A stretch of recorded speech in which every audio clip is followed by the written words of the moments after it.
तर मागच्या भागात आपण खूपच एक इंटरेस्टिंग गोष्ट बघितली होती की सौम्य अचानक सगळ्यांसमोर ऋषीला मिठी मारते. तर या भागात आपल्याला कळेल की नेमकं त्यांचं नातं काय आहे आणि ऋषीच्या घरचे यावर काय रिॲक्ट होतील. तर व्हिडिओमध्ये पुढे जाण्याआधी सर्वांना आठवण करून देते की आधी जाऊन व्हिडिओला लाईक करा, चॅनलला सबस्क्राईब करा आणि व्हिडिओला हाईप देखील करा. चला तर व्हिडिओमध्ये पुढे जाऊया. तुम्ही दोघे एकमेकांना ओळखता का? हेमा आश्चर्यचकित होत हसत सौम्या ऋषीकडे बघत म्हणाली. हो वहिनी, आम्ही दोघे एकाच कॉलेजमध्ये आहोत आणि आम्ही फ्रेंड्स पण आहोत. सौम्या खुश होत पुन्हा त्याच्याजवळ जात त्याच्या कोपऱ्याला विळखा घालत हसत म्हणाली. तसा पुन्हा ऋषी अवघडून गेला आणि त्याची नजर मीरावर पडली तर ती रागाने त्याच्या हाताला बघू लागली. पाहुणे गेल्यावर त्याचं काय होणार ह्या विचाराने त्याचं डोकं बंद पडलं होतं. तू जेवायला बस ना, तो जबरदस्ती चेहऱ्यावर स्माईल आणत तिच्या हातातला आपला हात सोडत बाजूला होत म्हणाला. आपण लग्नाबद्दल डिस्कस केलं असते ना तेव्हा माझ्या लक्षात आलं असतं. एक मिनिट, आपण एक सेल्फी काढू, सगळ्या फ्रेंड्सला जेलस फील करूया. सगळेजण कॅम्पसमध्ये स्टडी करत असतील आणि आपण दोघे मस्त एन्जॉय करू. सौम्या ऋषीला पाहून खूपच खुश झाली होती. तिने बोलतच लगेच फ्रंट कॅमेरा ऑन केला आणि पुन्हा त्याला जाऊन बिलगली. आता पुन्हा त्याला 440चा वोल्ट लागल्यासारखं फील झालं. जेवढा तो तिच्यापासून लांब जात होता तेवढी ती एक्सायटेड होऊन त्याच्या अंगावर येत होती. अरे भगवंता, ही पोरगी हडळीसारखी माझ्या लेकाला चिटकायला लागली. मीरा डोक्यावरचा पदर नीट सावरत हातात घट्ट पकडत मनातल्या मनात बडबड करू लागली. सौम्या, आपल्याला घरी पण जायचं आहे. आता 4-5 दिवस आपण अजून गावातच आहे, तेव्हा भरभरून एन्जॉय कर. अमित तिचा आनंद बघत गालात हसत म्हणाला. त्याचबरोबर ऋषीचा अवघडलेपणासुद्धा त्याला जाणून येत होता. बाहेर तो ओपनली राहत असेल पण शेवटी गावात आल्यावर त्यालाही त्याच्या इज्जतीची पर्वा होती हे त्याच्या चेहऱ्यावरून दिसत होतं. त्यात त्याच्या वडिलांचं तर पूर्ण गावात नाव होतं. हे माझे भाऊ बहीण माझ्यापेक्षा 2 पाऊल पुढे निघाले म्हणून त्याला त्यांचं दुःख वाटत होतं. आता बघ, आपले फोटोज बघून सगळेजण लग्नाला येऊ दे का म्हणून विचारतील. सौम्या बडबड करत फोटो त्यांच्या ग्रुपमध्ये सेंड करत चेअरवर बसली पण ऋषीच्या तोंडून शब्द निघत नव्हता. चेहऱ्यावर टेन्शनभरी स्माईल पसरली होती. तिला बघून आनंद झालाच होता पण लांबून तिने तिची मैत्री दाखवली असती तर मनाला बरं वाटलं असतं.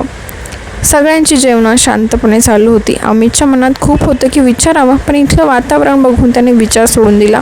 आपल्या एन्जॉयमेंटसाठी त्यांच्या परंपरा आणि इज्जतीला वेशीला टांगणं चुकीचं वाटत होतं. हेमा, आज तू तिकडे चल, उद्या पुन्हा ये. मी स्वतः तुला सकाळी ड्रॉप करेल. अमित तिच्याकडे डोळे मिचकावत बघत म्हणाला. हेमा डोळे मोठे करून अमितकडे बघू लागली आणि अमित काही न झाल्यासारखा खांदे उडवत तिच्याकडे बघू लागला. दोघे भाऊ निर्लज्ज होते. ओहो वहिनी, आता तुला यावंच लागेल, ध्रुव हेमाला चिडवतच म्हणाला. त्यावर सगळे गालातल्या गालात हसू लागले. अवंतीसुद्धा थोडीशी गोरीमोरी झाली होती. अमितमध्ये सुद्धा थोडेफार कबीरचे गुण दिसून येत होते. कबीरने दोघांचे प्रेम जवळून पाहिलं होतं म्हणून त्याला असं काही वाटलं नाही. फक्त जेलस फील झालं. लग्न झालं म्हणून त्याला कोणी अडवणार नाही. तो मस्करी करत आहे. हेमा तिच्या चेहऱ्यावरची लज्जा सावरत हसत म्हणाली. मी मस्करी का करेल? तुझ्या बहिणीचं लग्न आहे म्हणून तू इथे एन्जॉय करते, तसं तुझ्या दिराचं सुद्धा लग्न आहे म्हणून तिथेही एन्जॉय करू. अमित तिला एक हाताने जवळ घेत हसत म्हणाला. त्यावर ती हसत लाजून नजर खाली घेते तशी सुरेखा खुश होत लाजली. अमितचा स्वभाव माहीतच होता. हेमाशिवाय तो राहूच शकत नाही. त्याच्या शब्दांनी मीराच्याही चेहऱ्यावर लज्जेचे भाव पसरले. हेमा कसली का असेना दोघांचा जोडा छान वाटत होता. दोघांचे प्रेम चेहऱ्यावरून लगेच जाणून येत होतं.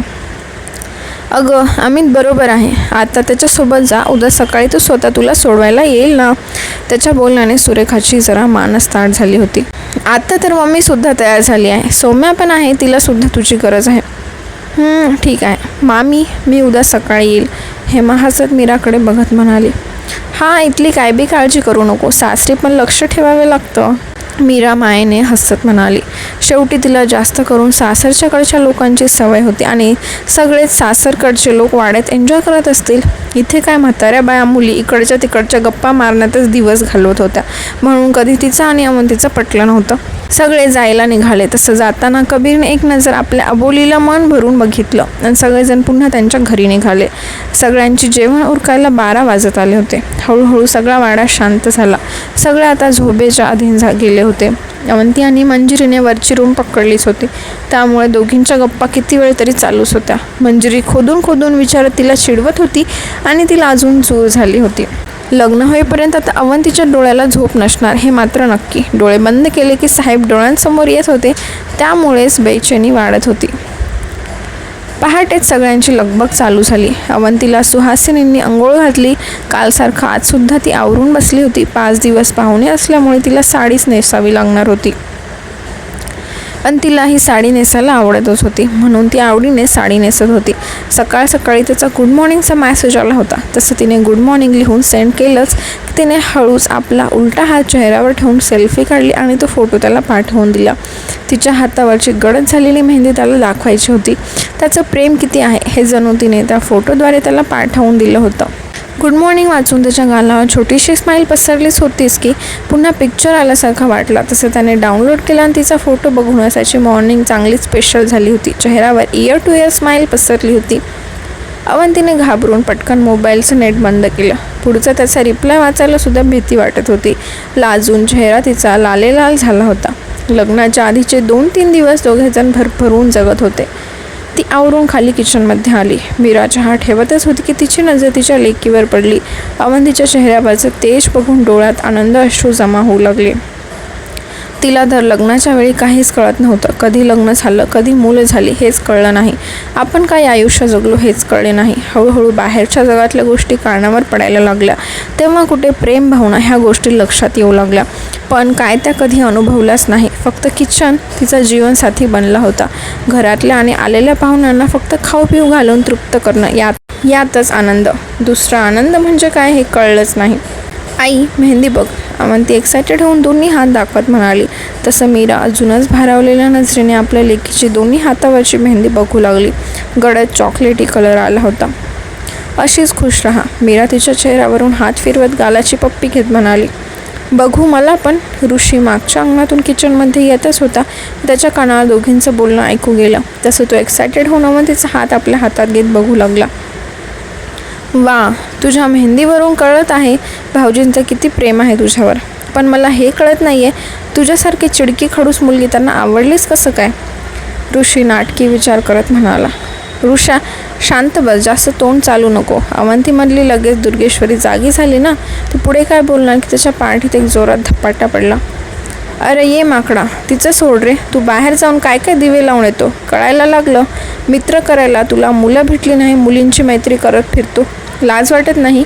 मीरा त्याचा कान पिरगळत चिडून म्हणाली. अगं ए आहे, कुठल्या दुनियामध्ये जगत आहे? आता सगळे कॉमन आहे, पण मला माहीत आहे ना माझ्या मर्यादा. ऋषी कानाला हात लावत समजवत म्हणाला. मर्यादा म्हणा? ती सोमा कसली पोरगी आहे, मोठी माणसं बघत नाही, भावासमोरच जाऊन मुलाच्या गळ्यात पडते. लाज लज्जा सोडून दिली. आणि तिचा भाऊ पण हसत आपल्या बहिणीला बघायला लागलेत. काय कसले लोक कुणास ठाऊक. थोडा पण बहिणीला धाकात ठेवलं नाही. म्हणूनच तायडीला मी गावाच्या बाहेर शिकायला पाठवलं नाही. तुलाही पाठवलं नसतं, पण तुझी ती लाडकी आत्या लयच तुला डोक्यावर घेऊन फिरते, म्हणूनच तू बिघडत चालला. कधी एकदा हे 2 वर्ष होतात असं झालंय. पुन्हा शहराचं नाव काढू देते का बघ मी तुला. मीरा त्याचा कान सोडत त्याच्या दंडाला फटका मारत झकलत म्हणाली. मीराची बडबड ऐकून ऋषी आणि अवंती एकमेकांच्या तोंडाकडे बघू लागले आणि जोरजोरात हसू लागले. बाकीचं सगळं जाऊ दे आई, पण त्या मुलीचं नाव सोमा नाही सौम्य आहे. ऋषी त्याचं हसू आवरत म्हणाला. गप्प बस. 2 मोठे पुस्तकं हातात घेतलं, मला आलाय शिकवायला? त्या पोरीला मला कडेवर घेऊन फिरायचं आहे का? जा कामधाम सोडून टवाळगिरी करत बसला. वहिनी उठल्यापासून पोरगं काम करतं, ते दिसत नाही का? एवढे कोण करत नाही, तेवढं काम एकटाच करत असतो. गोड नाही पण नीट तरी बोला. सुरेखा किचनमध्ये येतच होती की मीराची शेवटची बडबड तिला ऐकू आली. तसं लगेच ऋषीची बाजू घेऊन बोलायला लागली. तसं मीरा आणि तिचा राग आवरता घेत डोक्यावरचा पदर सरकला होता तो लगेच सावरला. माझी तूच ग लाडकी आत्या, तुलाच माझी काळजी आहे.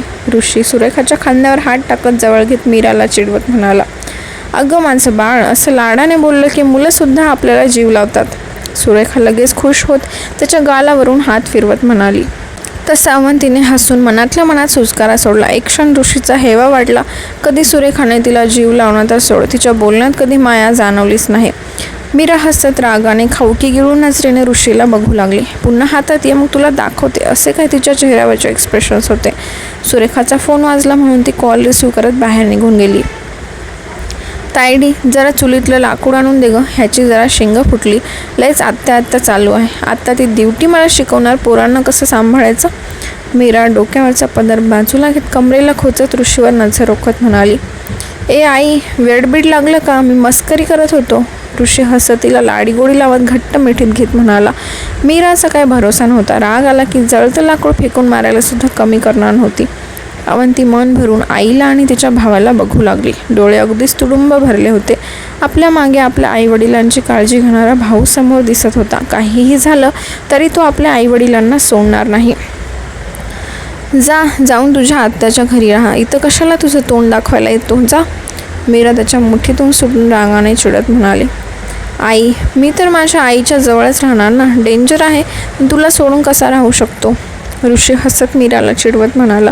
तसं रागाने मीराने त्याला पाठीत फटका मारत त्याला घट्ट मिठी मारले. डोळ्यातून पाणी बाहेर आलं होतं. 2-3 दिवसांनी लेक जाणार त्याचे दुःख बाहेर पडत होतं. त्या क्षणी ऋषीचे सुद्धा डोळे पाणावले होते. न बोलून सुद्धा आईच्या स्पर्शाने त्याला कळलं होतं की तिच्या मनात आता सध्या काय चालू आहे. अवंतीचा गळा भरून आला होता. ती पण जाऊन तिच्या आईच्या कुशीत शिरली. संध्याकाळी बांगड्या भरणारी बाई अंगणात येऊन बसली होती. गावातल्या सगळ्या बायकांना बांगड्या भरायला बोलावलं होतं. 5 दिवस तर सरपंचाकडे जेवण घोषित केल्यामुळे रात्रीचं जेवण कोणाच्या घरात बनतच नव्हतं. गाव जेवणच त्यांच्या घरी तयार होतं. हिरव्या बांगड्यांची पूजा केली आणि अवंतीच्या हातात चुडा भरला. रेशमी हिरव्या बांगड्या हातात भरल्यावर हळूहळू तिच्या चेहऱ्यावर नवरीचे रूप तयार होऊ लागले. आपल्या लेकीला दृष्ट लागू नये म्हणून सारखीच मीरा तिची दृष्ट काढत होती. कबीर अवंती साखरपुडा. बघता बघता साखरपुड्याचा दिवस उजाडला.